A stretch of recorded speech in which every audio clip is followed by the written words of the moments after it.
దేవుని కంటే ఎక్కువగా సుఖానుభవమును కోరుకునేటువంటి వారట. ఇక్కడ ఒక ప్రశ్న వచ్చింది నాకు, దేవుడు సుఖపడుతున్నాడా? ఏమండి, దేవుడు సుఖపడుతున్నాడా? ఆయనకు కంటి మీద కునుకు లేదండి. ఈ మాటను బట్టి ఆలోచిస్తే అది పరిశుద్ధాత్మ దేవుడు ఎందుకు రాయించాడో మరి ఏమో కానీ అసలు దేవునికి సుఖం అనేది లేదు. ఆయన కునుకట్లేదు, నిద్రపోవట్లేదు.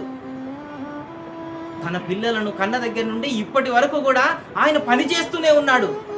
తన పిల్లలను కాపాడుకోవడానికి ఆయన కునుకు లేదు.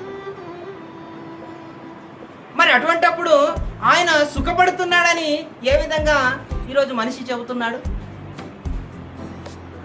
ఆయనకేంటండి, వాళ్ళకేంటండి అంటారు. అంటే వారికి ఏ బాధలు లేవా? ఏ రోగాలు లేవా? ఏ వేదనలు లేవా? అంటే దగ్గరికి వెళితే కానీ ఆ కొండకున్నటువంటి ఎన్ని లూప్ హోల్స్ ఉన్నాయో, ఎన్ని గాయాలు ఉన్నాయో, ఎన్ని క్రాకులు ఉన్నాయో కొండ దగ్గరికి వెళితే కనబడుతుంది. దూరంగా ఉన్నప్పుడు ఆ కొండను చూస్తే ఎంత నునుపుగా ఉంటుందో కదా. దేవుని దగ్గరికి వెళితే ఆయన బాధ అర్థమవుతుంది, ఆయన సుఖం అర్థమవుతుంది. యెషయా గ్రంథంలో తన బాధను, వేదనను చెప్పుకుంటున్నాడు.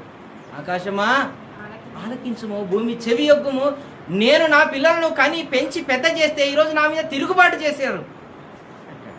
అంటే పిల్లలు తిరుగుబాటు చేస్తే ఏ తండ్రికి సంతోషం ఉంటుందండి?